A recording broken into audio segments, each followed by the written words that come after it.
अस्सलाम वालेकुम दोस्तों, मेरा नाम है अनस सिद्दीकी और मैं आपके लिए आज कुछ अपडेट लाया हूँ। और कोई 5-6 अपडेट हैं। और अगर आपको वीडियो अच्छी लगी हो तो चैनल को सब्सक्राइब करें, लाइक करें और शेयर करें। आइए आगे बढ़ते हैं। अच्छा, सबसे पहले हमारे पास पहली न्यूज़ है। 2 जून 2025 इस्लामाबाद का जी सेक्टर 13 सुबह का वक्त था, सब कुछ रूटीन था। रुखसाना यूसुफ अपने घर में थी, लेकिन किसी ने नहीं सोचा था कि उस दिन आखिरी दिन होगा उसका।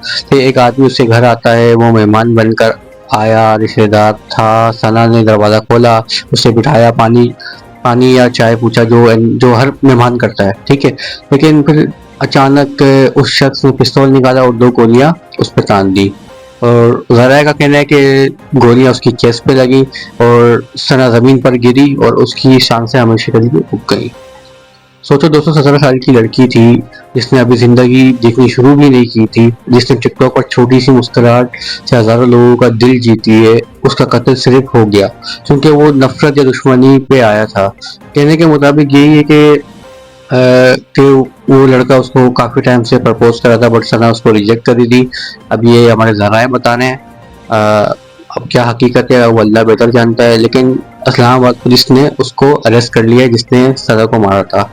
नाजरीन, बात ये भी है कि वक्त ज़ाया किए बगैर पुलिस ने इन्वेस्टिगेशन भी शुरू की थी। मोबाइल डेटा, सीसीटीवी फुटेज और फैमिली स्टेटमेंट भी निकाले गए और सिर्फ कुछ घंटों बाद सब पुलिस ने कातिल को फैसलाबाद से गिरफ्तार कर लिया। रिपोर्ट्स के मुताबिक ये शख्स सना का रिश्तेदार था, मे बी। रिपोर्ट्स क्या नहीं है ये, अभी तक मोटिव क्लियर नहीं हुआ, लेकिन अंदाजा ये है कि पर्सनल ग्रेज या फैमिली डिस्ट्रीब्यूशन की कुछ थी इसमें। ठीक है सर, तो मेरा कहने का मतलब यही है कि सोशल मीडिया पर तूफान आ चुका है। जैसे फॉरसाना ट्रेंड लगा, लोगों ने वीडियोस बनाई, स्टोरी शेयर की और मीडिया को एक्सपोज किया कि ये केस दबाया ना जाए। जो कि अभी रिसेंटली एक केस भी हुआ था जिसमें एक दिखाया जा रहा था कि कराची में एक नौजवान शख्स जो हमारे प्यारे भाई हिंदू बरादरी से बिलोंग करते थे। अभी भी उस टॉपिक पे मैं आऊँगा, वो आपको अभी डिटेल उसकी भी बताऊँगा। अभी आप इस पे ज़रा ध्यान देंगे। सना चली गई, लेकिन अपने पीछे एक सवाल छोड़ गए कि हम अपनी बेटियों को सेफ्टी से देख सकें। क्या इंसाफ होगा? क्या कातिल को सज़ा मिलेगी? ज़रूर मिलेगी, क्योंकि हमारी आवाम, हमारी गवर्नमेंट बहुत मोटिवेट है इस चीज़ से और ज़रूर एहसास रहेगी इस चीज़ का। अच्छा, सिर्फ कातिल नहीं, ये हमारे सिस्टम की सिस्टम को तुम कुछ भी नहीं बोलेंगे, क्योंकि सिस्टम हमारा बेस्ट काम करता है। क्योंकि सुनने में आ रहा है कि 22 घंटे के अंदर अंदर शख्स को गिरफ्तार कर लिया गया था। अच्छा, दूसरे टॉपिक की तरफ हम आते हैं कि ये मलिर में कोई जेल थी, वहाँ से कैदी फरार हो गए। 2 जून 2025 का ये वाक़या है। कराची में एक हल्का ज़लज़ला महसूस किया गया, मैग्नीट्यूड 2.6 से 3.4 के दरमियान था।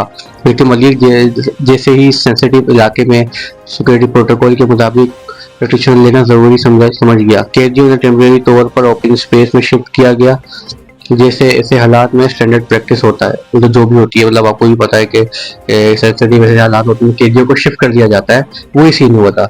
लेकिन बाद में जब ये 4 कुछ कैदी भागे तो जेल एडमिनिस्ट्रेशन जो भी हमारी थी, उन्होंने फॉरेन रेंजर्स और लोकल पुलिस के अलर्ट किया। ऑपरेशन शुरू हुआ और मुख्तलिफ इलाकों में नाकेबंदी और रेड लगाई गई। एक कैदी को फौरन जख्मी हालात में दोबारा गिरफ्तार भी कर लिया गया था उसी वक्त, ऑन दी स्पॉट। बाकी कैदियों को तलाश किया जा रहा है। सुनने में आ रहा है कि बहुत से कैदी भाग गए हैं और रिसेंटली ऐलान किया गया है जो कैदी वापसी अगर आ जाते हैं तो उन पर कोई मुकदमा दर्ज नहीं होगा। जो उनकी नॉर्मल जेल थी, जो जिस टाइम पर उनको बाहर आना था, वो उसी टाइम तक रहेंगे। और जो कैदी नहीं है तो अगर वो बाद में इन फ्यूचर अरेस्ट हुए तो उन पर बाकायदा एक्स्ट्रा एयर्स उनको जेल सकती है। तो मेरी भी ये अपील है कि भाई देखने, अगर कोई वीडियो देख रहा है मेरी। और दूसरी हम अपनी क्लिप पे जाते हैं तो ये है कि कराची में ज़लज़ले के वाक़ये बढ़े आए। ज़लज़ले से ज़्यादातर मलिर, कायदाबाद और उनके आसपास के इलाकों में, जैसे फॉर एग्जांपल लांडी हो गया, लोगों में हल्के झटके महसूस होने की वजह से खौफ और परेशानी बढ़ गई है। लेकिन एक्सपर्ट्स ने ये तस्दीक की है कि ज़लज़ले किसी बड़े डिजास्टर की निशानी नहीं, बल्कि एक फितरी प्रोसेस है, हिस्सा है जो ज़मीन के अंदर प्लेट्स मूव हो जाती है ना अक्सर, तो ये वो चीज़ है। अल्लाह खैर खैरियत से मतलब कराची को महफूज करके, आमीन। मेरी ये दुआ है कि सारे पाकिस्तानी अपने हिफ्ज़ व अमान में रहें और खुश रहें हमेशा, और हमेशा खुश रहें, मेरी यही दुआ है। हम चलते हैं अपनी दूसरी टॉपिक की तरफ। दूसरा टॉपिक हमारा ये कराची के जिन्ना इंटरनेशनल एयरपोर्ट के वाशरूम में पानी की कमी ने पब्लिक फैसिलिटीज़ की मेंटेनेंस पर सवाल उठाया। पानी एक्टर हिना बायात ने इस मसले को हाईलाइट करते हुए एक वायरल वीडियो बनाई जिसमें इन्होंने एयरपोर्ट अथॉरिटीज की तरफ से बेसिक फैसिलिटीज की नफरत और लापरवाही और पर तनकीद की। उनकी वीडियो सोशल मीडिया पर बहुत ज़्यादा डिस्कशन और तनकीद का सबब बना। बिना बायात ने पब्लिक में इस मसले लेकर अवेयरनेस बढ़ाई। लोगों ने सोशल मीडिया पर अपने एक्सपीरियंस शेयर किए कि एयरपोर्ट के वाशरूम की इंतजामिया किस हद तक ना फैली रही। मतलब आप समझ सकते हैं कि हमारा इंटरनेशनल एयरपोर्ट है, इस चीज़ को हम अगर गंदा रखेंगे तो यार ये कैसे चलेगा। आप अगर कोई मेरी वीडियो देख रहा है तो इस सबसे मतलब कोई आगे कदम बढ़ाए, हम भी आपके साथ हैं, हम यही कहना चाहेंगे बस।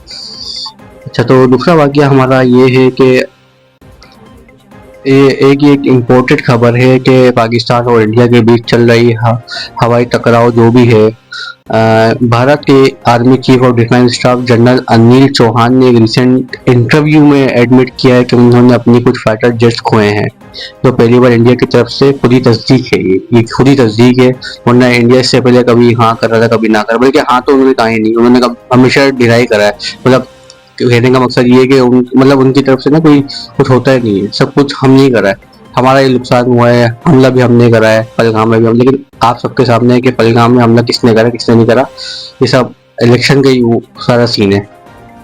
तो ये जनरल अनिल चौहान ने ये रिसेंट इंटरव्यू में यही कहा कि भाई हमारे भी जेट्स गिरे हैं और सिर्फ जेट्स ही तो बने, उसमें कोई बड़ी बात नहीं है कि हमने सीखा क्या इससे। ये इन्होंने इस टाइप का कोई डायलॉग मारा, बस बात क्लोज करने की करी इन लोगों ने, सही है। और जनरल चौहान ने कहा हाँ हमने जेट्स गिराए हैं लेकिन कोई ज्यादा अहमियत नहीं रखता। यार $1 बिलियन का नुकसान हुआ, तुम्हारे लिए अहमियत नहीं रखता? हाँ, हम भी क्या कह सकते हैं, ये तो वही तुम्हारी आवाम के पैसा है ना, तुम्हारा तो कुछ जेब से जा नहीं रहा, बस ये भी हम कह सकते हैं।